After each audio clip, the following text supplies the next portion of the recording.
حضرت ابو ہریرہ رضی اللہ عنہ سے روایت ہے کہ نبی صلی اللہ علیہ وآلہ وسلم نے فرمایا، بے شک دین اسلام بہت آسان ہے، اور جو شخص دین میں سختی کرے گا تو دین اس پر غالب آ جائے گا۔ اس لیے میانہ روی اختیار کرو اور اعتدال کے ساتھ قریب رہو اور خوش ہو جاؤ۔ صبح اور دوپہر کے بعد اور کچھ رات میں عبادت کرنے سے مدد حاصل کرو۔ تشریح: سابقہ ادیان کے مقابلے میں یہ دین انتہائی آسان ہے۔ اس میں ان پابندیوں کو اٹھا لیا گیا ہے جو پہلے لوگوں پر عائد تھیں، جیسا کہ بنی اسرائیل میں توبہ کی قبولیت خود کو قتل کرنے پر منحصر تھی، لیکن اس امت کی توبہ دل کی شرمندگی اور اعمال صالحہ کے عزم پر مبنی ہے۔ فتح الباری۔ اس حدیث کا مطلب یہ ہے کہ ایک مسلمان کو راحت و سکون کے اوقات میں نہایت نشاط اور مستقل مزاجی سے فریضہ عبادت ادا کرنا چاہیے، تاکہ اس کا عمل مستقل بنیادوں پر قائم رہے، کیونکہ تھوڑا سا عمل استقلال و ثبات سے کرنا اس کثیر عمل سے کہیں بڑھ کر ہے جس میں انقطاع آ جائے۔ شرح الکرمانی۔ عزیمت اور رخصت دونوں چیزیں دین میں شامل ہے۔ اسلام کا تقاضا ہے کہ دونوں پر عمل ہو۔ عزیمت کی حالت میں عزیمت پر عمل کیا جائے اور رخصت کے موقع پر اس سے فائدہ اٹھایا جائے۔ ہر موقع پر رخصت کی تلاش بے دینی ہے، جبکہ ہر وقت عزیمت کی تمنا بھی حد سے تجاوز ہے۔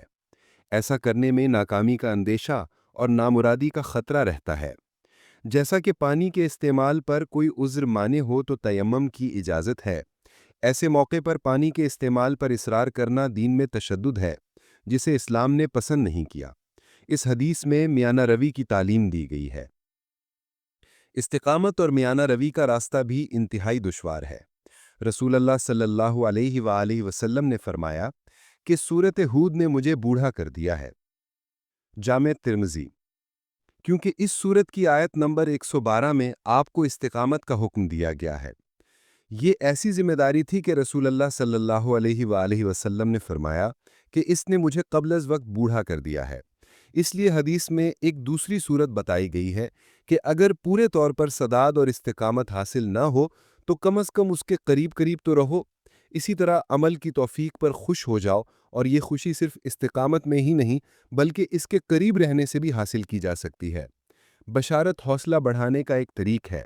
اس سے عابد کی ہمت بلند ہوتی ہے اور اس کے عزم میں ایک نیا ولولہ اور نئی طاقت پیدا ہو جاتی ہے۔ مشکل کام کو آسان بنانے کا طریقہ یہ ہے کہ اسے مختلف اوقات نشاط پر تقسیم کر دیا جائے۔ مثلاً اس کا کچھ حصہ صبح، کچھ بعد از زوال آفتاب اور کچھ رات کے آخری حصے میں سر انجام دیا جائے، کیونکہ یہ اوقات اللہ کی حمد و ثنا اور تسبیح و تہلیل کرنے کے ہیں۔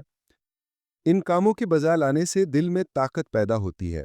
چونکہ دل انسانی اعضاء کا بادشاہ ہے، اگر اس میں طاقت ہوگی تو دیگر اعضاء اپنے اپنے کام میں چست رہیں گے۔